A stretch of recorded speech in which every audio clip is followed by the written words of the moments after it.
Rouse's is proud of the creativity and the unparalleled entertainment in New Orleans, and honored to highlight it with their sponsorship of Steppin Out on WYES.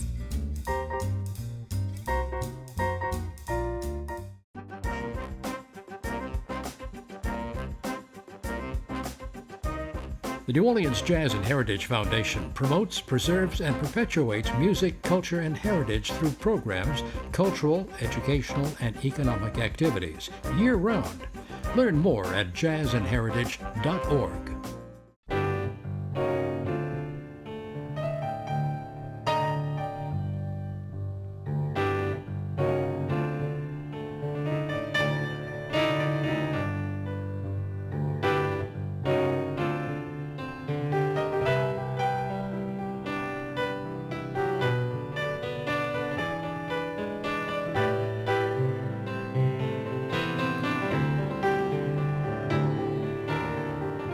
I'm Peggy Scott Laborde, and welcome to Steppin Out, with updates from the local restaurant, arts, and entertainment scenes.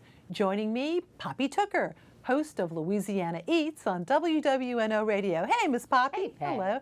Alfred Richard is back, movie critic for WWL-TV. Howdy, Alfred. Hello there, Peggy. And making his Steppin Out debut, photographer, author David Rae Morris, who has a new book containing letters from his father. And of course, his father was the acclaimed author, Willie Morris. David's book is full of also rare photos. Welcome, David. Hi. Thank you for having me. Also with us, Alan Smason, editor of the Crescent City Jewish News and Theater Criticism.com. Hello, Hey, Alan. Hi. Poppy, a Marigny bakery that is more than a bakery. Oh, they are doing such exciting new stuff down at Ayu Bakehouse. That AYU rhymes with Bayou. And for those of us who have been around for a while, you may remember this as the location of Santa Fe, right there on the corner of Frenchman and Dauphine, at the far end of Washington Square, right there on Frenchman. And business partners, they're both bakers who met while they were in baking school in New York, Samantha Rohr and Kelly Jacques. And Kelly is a Tulane grad. So of course, even though neither of them are from here, they couldn't wait to get down to New Orleans and open their business. It's a beautiful space with bright, big windows, indoor and outdoor seating, and they're doing things you're not going to find elsewhere. For instance, they've got a fresh new muffuletta take, which is a muffuletta breadstick. And oh my goodness, was that delicious.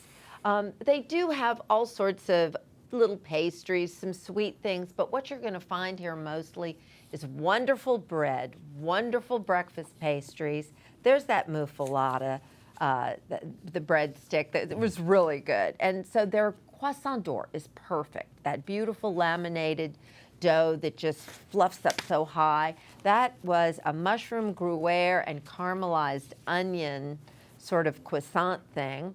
Their jalapeno cornbread cookies are not to be missed, but you see that cookie?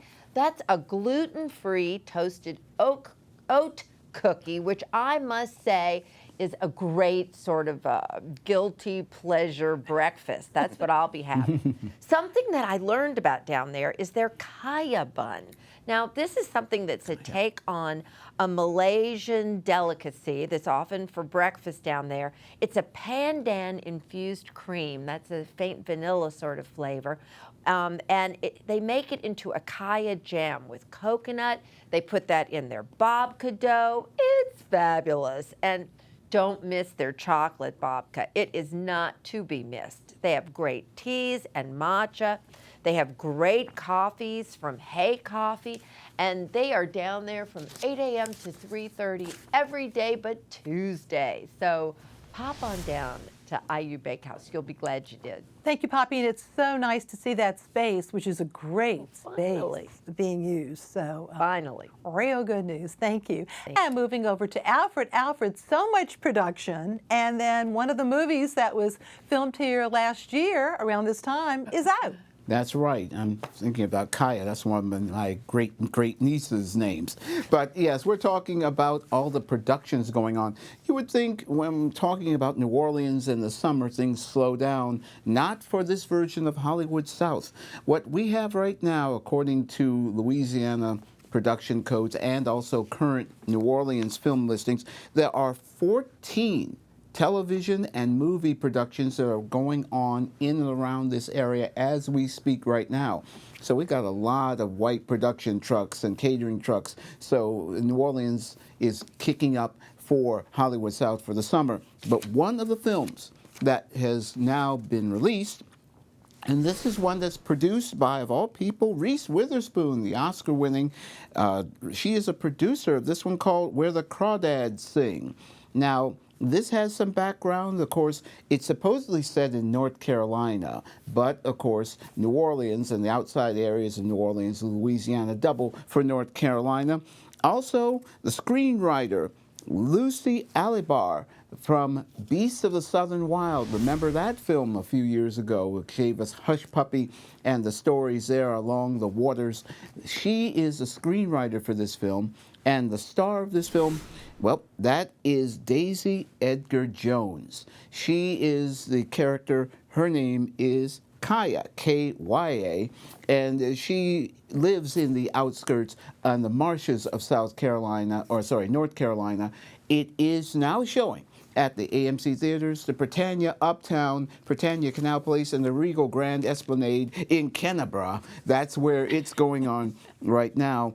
Another film, this is in production right now. Paula Patton is around the area, and her series, and this is Sacrifice. She plays a high-powered entertainment director. Her name is Daniela Hernandez. She works with very high-power clients, and this series is going on in production right now through October 23rd. So there's a lot of listings for this one, and the series will air on BET, Black Entertainment Television. And when we come up back in our second segment, I'm going to talk about some more productions going on and maybe a few that I'm even in. All right. Alfred, by the way, a P.S. to Where the Crawdads Sing, because the producer of that is New Orleanian, Lauren Levy-Newstadter, and Sandy Levy's her mom, and I'm sure many folks are aware of her and all of her great community efforts. But Lauren was also a very talented actress, and I remember seeing her in a production of Glass Menagerie about 20-something years ago. So anyway, lots and lots of connections. Lots of New Orleans Speaking of local connections, moving over to David Rae Morris.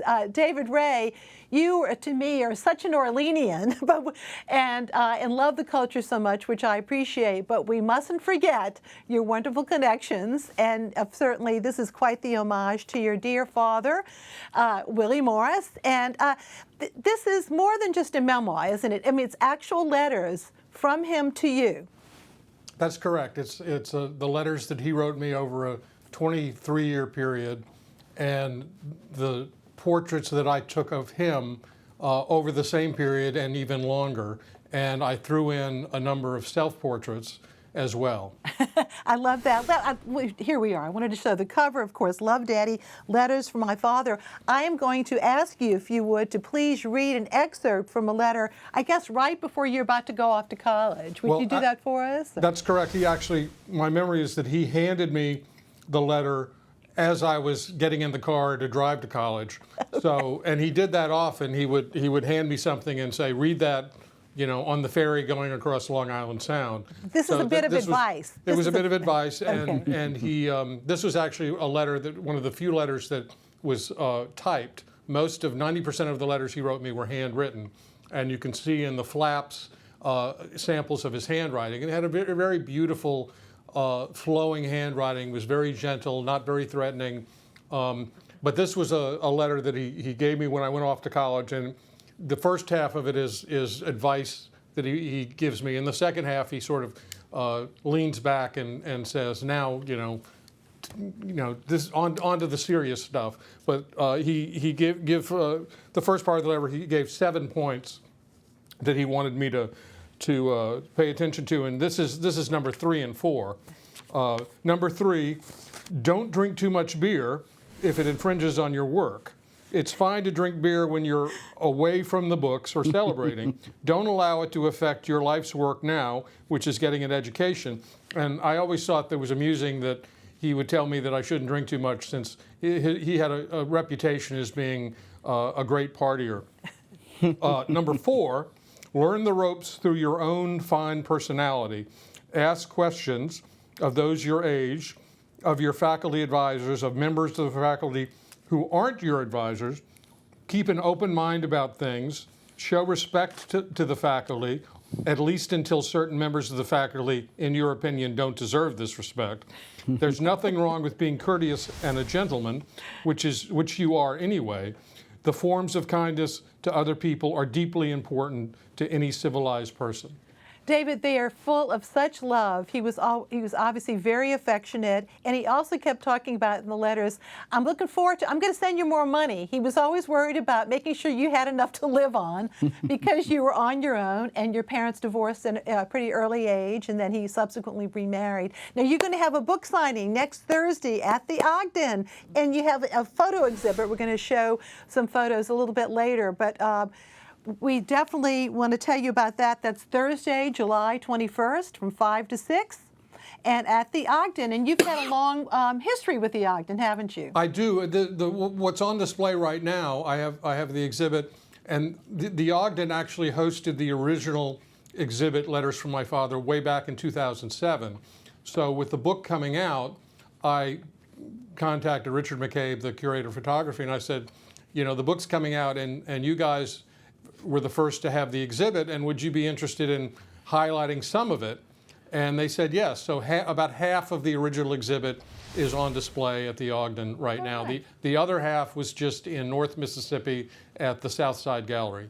Okay. Well, we'll see some more of those photos a little bit later, but now on to Alan. Well, last night, Peggy, I had the good fortune to be in the house for Into the Woods, of course, the Stephen Sondheim, James Lapine sophomore pairing that they had after studying the park with George, directed by Ray Proctor with fantastic choreography by Jeanne Buisson, who is about to deliver her next child. This is a mashup of different well-known fairy tales in 2 acts. Right there is Cinderella's stepmother in the center, played by Leslie Clavery, and her daughters Florinda, Olivia Worley, and Lucinda Isabella Ferrugia. They're preparing to go to the festival ball. Meanwhile, their stepdaughter, Cinderella, also wants to go, and the delightful actor playing her is Giselle Amarisa Watts, a lovely new talent on the scene. Now, Meredith Owen, who we've seen mature into a terrific singing star, is the baker's wife, and she'll never be accused, Poppy, of loafing on the job. She nails the role. Okay.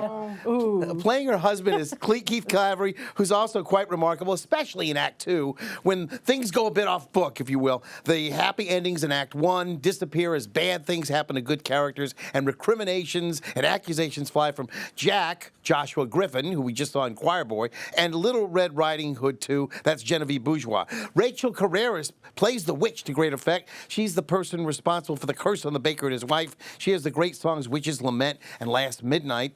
Sondheim and Lapine's work really is just exquisite. It stands as a testimony as one of the late composer-lyricist's greatest works. All the stories overlap brilliantly in Lapine's book, and I should add the costumes by Casey Thomasy and again the rest of the cast are all fantastic. That's a picture I just took at the end of the show, and that's the baker's wife, the baker, and the real wife of the baker. That's Meredith Owens, Keith, and Leslie Clavery. I thought you might like that. Don't forget, Into the Woods runs now through Sunday. Meanwhile, the British nanny, Mary Poppins, is arriving on the winds from the east, but she can be found on stage, Peggy, in the west at Rivertown Theater's Performing Arts at the Kenner. Of course, Ricky Graham is doing his latest directorial outing there. Micah DeSaulnier plays that title role, while Scott Sauber, an able director in his own right, is brilliantly cast as Bert, the chimney sweep. I'm not going to be able to see this and report on it, but I have to tell you, the biggest tragedy about Mary Poppins is that this big cast only plays together for 10 days, so make plans to see it now or next week before it closes.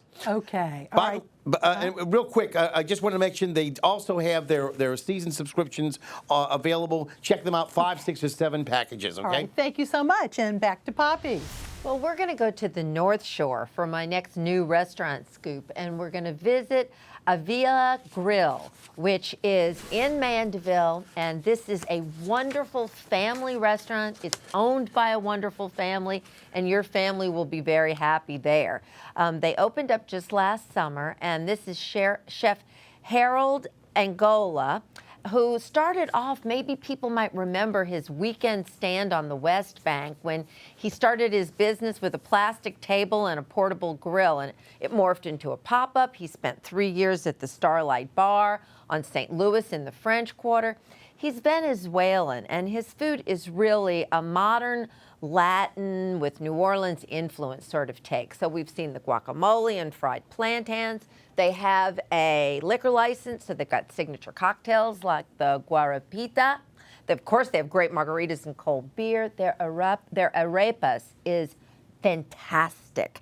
And their cachapas, this is a Venezuelan corn pancake that has cream and grilled pinola cheese and 8-hour roasted pork. It's delicious. The patacon, these are things you may not be familiar with. A fried green plantain sandwich with guacamole, arugula, mushrooms, Gouda, and cilantro sauce. They have bowls, wonderful things. So like they have a bowl that features Cajun shrimp. There's a bowl that features their French Quarter, which is tenderloin in red wine and portobello mushroom. Woo-hoo. Yum, yeah. There's the pabellon criollo, which is the traditional Venezuela stew, and all that comes on rice with black beans, fried plantains, sliced avocado, and a Mediterranean pico de gallo. Of course, they have tacos, and so they have Taco Tuesdays. They have all sorts of specials. I think Wednesday is the arepas day, and so go to Avila Grill in Mandeville. You'll be so glad you did. They're there every day for lunch and dinner except for Sunday. Okay. All right. Thank you very much. And of course, we are moving back over to Alfred. Thank you, Peggy and Poppy. Thank you for making my stomach growl. You may be hearing it just under the thing here. As I mentioned before, there are about 14 different productions going on, and as we know, sometimes movies and television series, their names change before eventually they get to your theater or to your streaming service. This is one of them with a very awkward title called the Untitled Sisters Project. Okay. It's definitely a working project. It's also produced by Disney, and one of the stars is Awkwafina. And of course, we saw her in Crazy Rich Asians, and she is absolutely gorgeous in this. I've had the opportunity to work on this series. In fact, I worked right behind Awkwafina, and the next person coming up, Sandra Oh. She is they're playing, I guess you could say, they're playing sisters to each other. I can't tell much more about it because they're still not giving me much of the script, but I am working with them. Also, you have Miss Holland Taylor. You may remember her from 2.5 Men. She played Charlie and Alan's mother. She is gorgeous in this production. And the host of the game show that Awkwafina and Sandra Oh are playing in is Will Ferrell. Now, Will is not in this area, but his presence is everywhere in this production. It is a Disney Plus production, filming now until July 22nd, and eventually will air on Disney Plus. Another television series with big name talent is called Twisted Metal. Has nothing to do with metal, but it does have to do with a game. That's right, it's based on a video game, and here's Thomas Hayden Church. He's one of the stars of the film. Also, New Orleans' own Anthony Mackie. I know Warren Easton is proud to see Anthony back on the screen. He's one of the actors in it. And Will Arnett. So it has that comic touch to it. It, again, is based on a game, a video game, filming now all the way through September 2nd. All I can say is that all of these productions, they are keeping New Orleans busy, even in the midst of summer doldrums. It is hot in Hollywood South. All right, thank you so much. It sure is. And David Rae, you know, just to kind of sort of interject you and your dad, he had such an amazing career, even though, you know, he was very much steeped in the South and his memories of the Delta and growing up in Mississippi, of course. But he was the youngest editor of Harper's Magazine. He worked, you know, for a Texan newspaper, and then ultimately, though, found happiness pretty much, at you know, teaching at Oxford, Mississippi, even though he was a Rhodes Scholar and had been at Oxford, England, where you were born. That's right. That's right. That's right. No, I think he went off and had this great literary career in New York City, and left Harper's in 1971 and moved to the eastern end of Long Island, where he wrote and partied. And then in 1980, he had the opportunity to come home as the writer in residence at the University of Mississippi, which initially was only going to be a semester or two. And he ended up staying in Oxford for 10 years, and then got remarried and moved down to Jackson, and continued to write and continued to lecture, and had a very prolific career. At the same time, you know, my book is sort of about family relations. And he was of a generation of American men born before World War II who were not really comfortable expressing their emotions directly and honestly, especially when it came to love or anger or powerful emotions. And so I was sort of confused. You know, his letters were very kind and very loving. He was always already a very established writer. So writing letters came naturally to him, but they sort of sometimes contradicted the person that I saw in reality. Not that he was mean, but he couldn't say the things that he was saying to me directly. And so that's sort of what this project is about.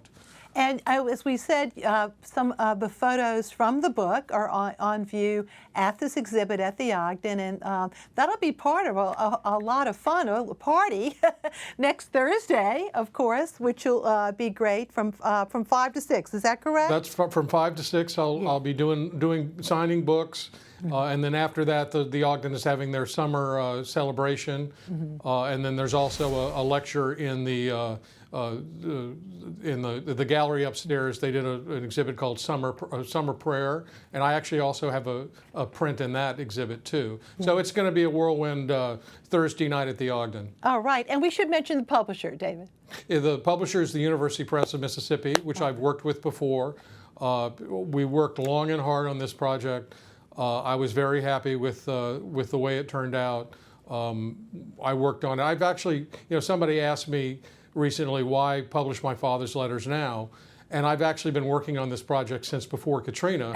So it's been, and so it's sort of a long, drawn out, you know, as I said earlier, the first Ogden exhibit was in 2007. It was originally supposed to be in the fall of 2005, and we know what happened there. Right. So I did a series of prototypes and eventually approached the press in about 2013 or 2014. Well. And we just took our time. And we're so glad that you did. Thank you. And over to Alan. Well, Tuesday night, Peggy, I was asked back to be the judge for the first week of the competition in the Stage Door Idol competition at the BB Stage Door Canteen. And again, there was one group and 6 other individual competitors. Usually we see 10 competitors, but a last-minute cancellation or 2 meant the field was less congested. When the judges and the audience voted for the favorite, the winner was Samantha Rohr, who did a beautiful version of Burton Lane and Yip Harburg's Old Devil Moon from Finian's Rainbow. Samantha wore her grandmother's brooch you just saw, and again, that's during the competition. She'll go on to the finals on August the 16th, but don't forget 3 more weeks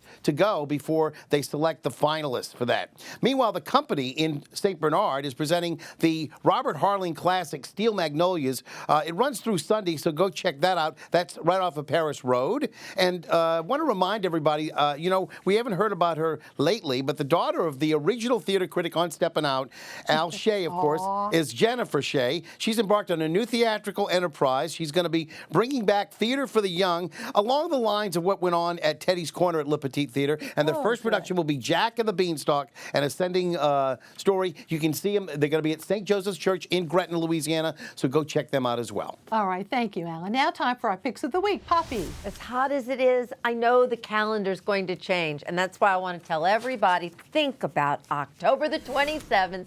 It's going to be Top Taco again, and the tickets have just gone on sale, and they're bargains right now. So get the tickets now. You know you're going to want to go. Okay, Alfred.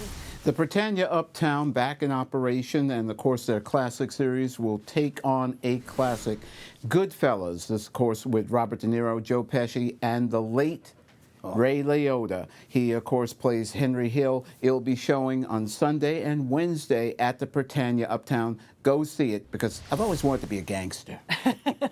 David Rae, check out the website, huh?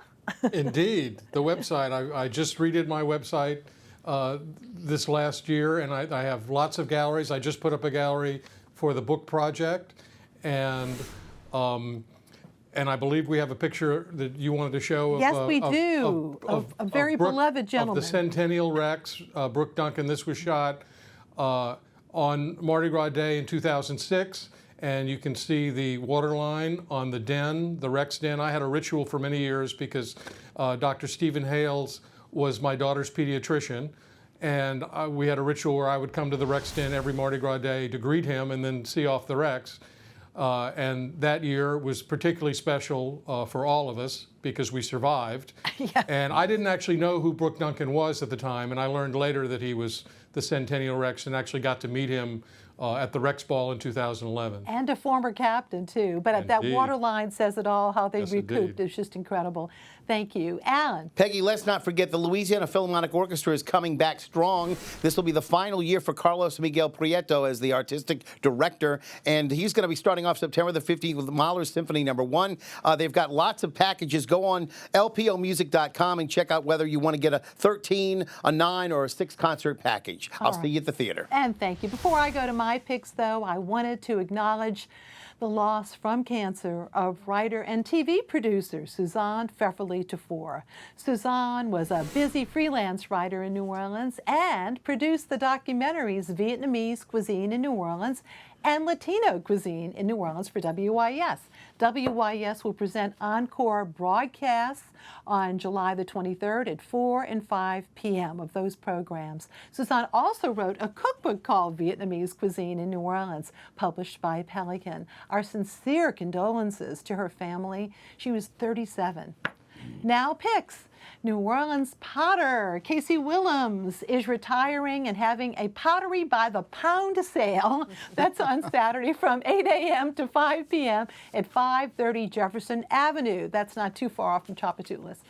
And they'll also be selling other items, including pottery tools. We wish them, he and his wife, Connie, well.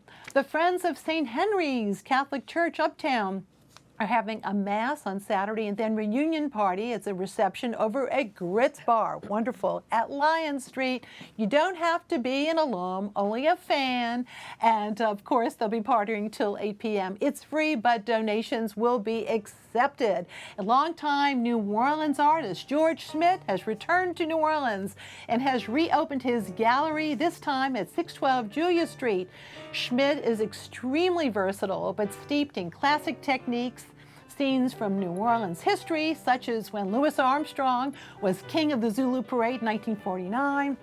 Landscapes and, of course, portraits are another strong suit. And go to georgeschmidt.com to view much of his work, and he'll be joining us next week on Steppin Out. Thank you all so very much, my pals, and thank you for watching. Good night.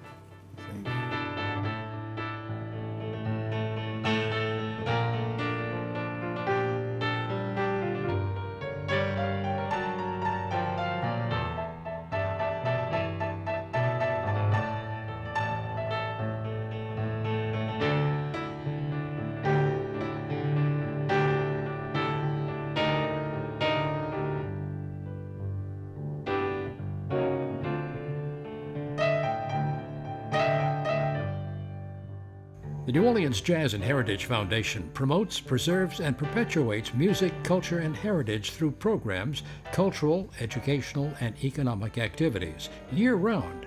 Learn more at jazzandheritage.org. Rouse's is proud of the creativity and the unparalleled entertainment in New Orleans, and honored to highlight it with their sponsorship of Steppin Out on WYES.